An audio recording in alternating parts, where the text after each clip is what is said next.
morning guys, for today's video gawan natin ng short review si Vito. May mga kapangarap ko kasi tayo na akala na ibenta na natin si Vito. No, kinip na po natin siya at lagi rin po kasi siya na pagkakamalan GSX 750.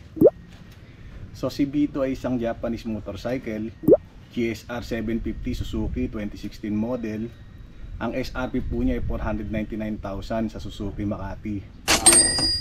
Inline 4, 106 horsepower, 10,000 RPM and 80 Nm of torque.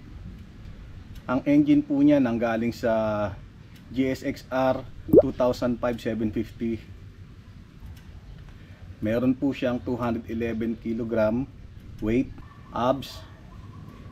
Ang fuel average po ay nagre-range siya 19.2 km per liter. May search niyo po yan sa Google.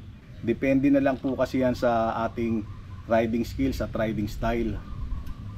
4-stroke, 4-cylinder, liquid cooled FI system with 6-speed manual transmission, 1 down 5 up. So kung titignan nyo po sa Google, ang top speed po niya ay 223 km per hour or 139 miles per hour. Pero kung titignan nyo sa YouTube yan, nagre-range po siya sa 240 hanggang 258. Marami pong video dyan ng GSR na nagta-top speed. Doon nyo na lang po i-check. Kung ako naman personal ang tatanungin nyo kung ano po ang na-top speed ko sa kanya, hindi naman po sa pagmamalaki. Kung 200 lang po ang hihingin nyo, may sobra pa, may sukli pa. Ganun po kalakas yung motor na yan. Naked bike or generally classed as mid-range sports bike, komportable po siyang sakyan. Riding position niya po, gaya ng sinasabi nila, general ergonomics, upright position, so hindi po yan masakit sa likod. Tested ko na po yan nung nagbanawi kami, hindi po sumakit ang likod ko dyan. Very reliable and responsive. Para po sa akin, almost 5-star na siya. Kaya pwede na siya talagang ipangkip. Kung kayo naman ho hindi masyadong techy, kung basic lang po ang gusto nyo sa motorcycle, highly recommended ko po siya sa inyo. So ang seat height 815mm, malapad, malambot. Ganon din po sa OBR, malapad, komportable po rin yan pagka meron tayong OBR. Ang ground clearance naman po 145mm, so medyo mataas po yan. Inverted fork po siya kay KYB 41mm. So dito po tayo sa front size ng gulong. Ang stock po niya 120/70/17.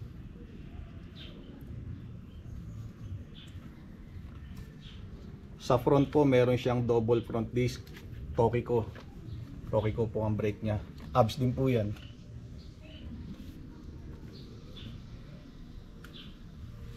Dito po sa likod naman, ang rear size ng ating gulong ay 180/55/17. Pero sa ngayon po naka 190 tayo. Bridgestone Batlax Sport Touring T32R. So naka disc brake din po yung likod niyan.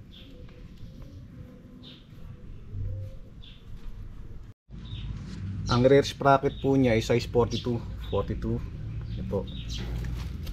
Etong foot peg, kung ayaw nyo ng may OBR, pwede po yan matanggal, detachable po yan. Yung suspension po niya, adjustable suspension po. So wala po siyang quick shifter. Meron po siyang side stand.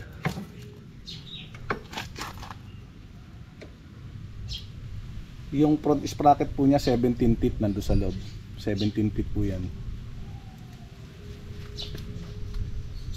Malaki po yung tangke niya, 17.5 liters. So malaki-laki, malayo ang mararating nyo sa full tank yan. Ang display po niyan ay combination ng analog at digital. Makikita nyo po yung RPM, gear indicator, clock, temperature gauge, fuel gauge, yung average consumption niya at yung speed niya po. Basic lang po yan. Ito po yung kanyang starter switch. Ito naman po yung kill switch. So kung titignan nyo po, medyo luma na rin yung ating grip. Stock niya pa po lahat to, pati yung color niya. Stock po lahat yan. Alaga po siya, wala siyang any accident na nangyari. Dito po sa kaliwa, titignan nyo yan, nandyan po yung kanyang horn, signal, high-low, hazard switch. Ito po yung passer sa kabila, passer switch nya. So yun nga yung sinasabi ko sa inyo kanina, kung basic lang po ang hinihingi sa motor, panalo po itong motor na to. Again itong video po na to for viewing pleasure lang po, this is not for sale. Itinip ko na po ito. Ang side mirror po niya gaya pa rin naman ng dati. Kung tama po ang aking recollection, ng production po ng GSR 750 from 2011 to 2016. By 2017, napalitan na po sila, GSX 750 na po ang production niyan ng GSX 750. So ang kanyang odo, actual odo niya po ito not tampered, 27,034. 2019 pa siya sa atin, so yan na po ang tinakbo niya. So kung titignan natin kung gaano siya kalakas, yung pong first gear nito, panoorin nyo yung isa naming video na top speed niya sa first gear, 111. Doon po yung sa Kabyang. Malakas po talaga siya para sa isang 750cc na motor, nagta-top speed ng 111 sa first gear pa lang po. Ano po ba yung mga upgrade natin sa kanya? Meron po siyang RNG slider, RNG tank and side pads, RNG radiator guard, RNG signal light, front signal light,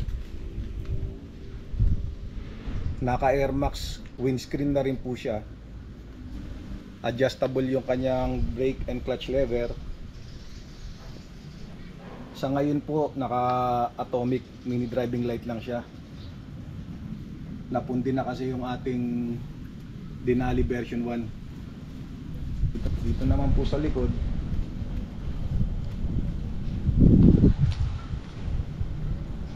ito naka RNG tail tidy, RNG po yan.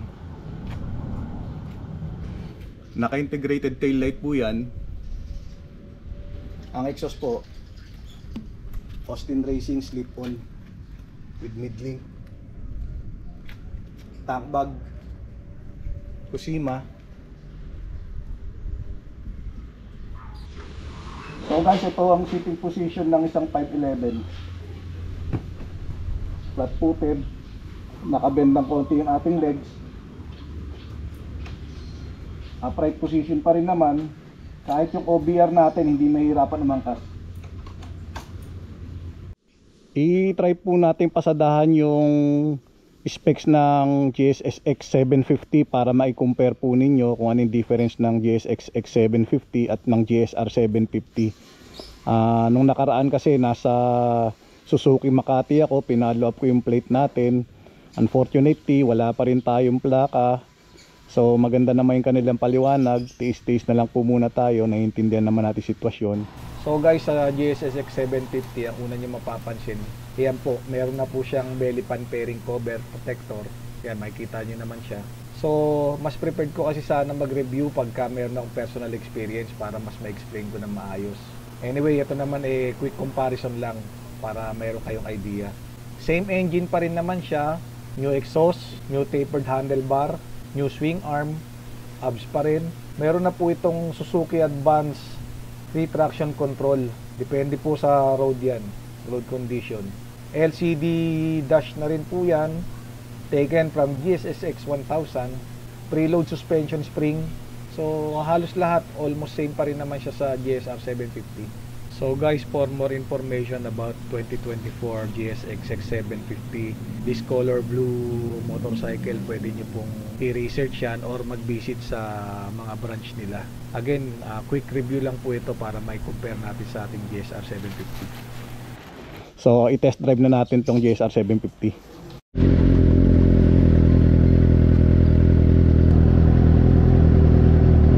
napakasarap gamitin ito ni B2.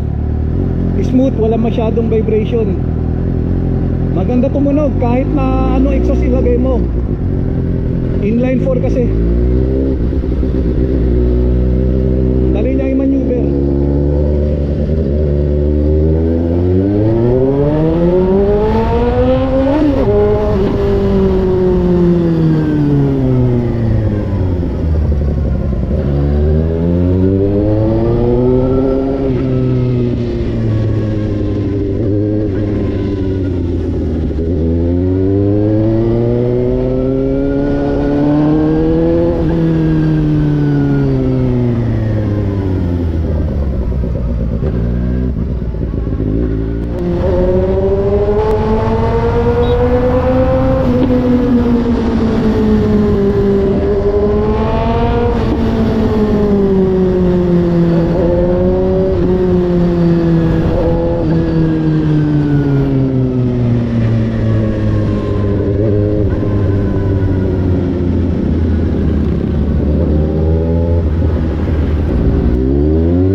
Thanks for watching.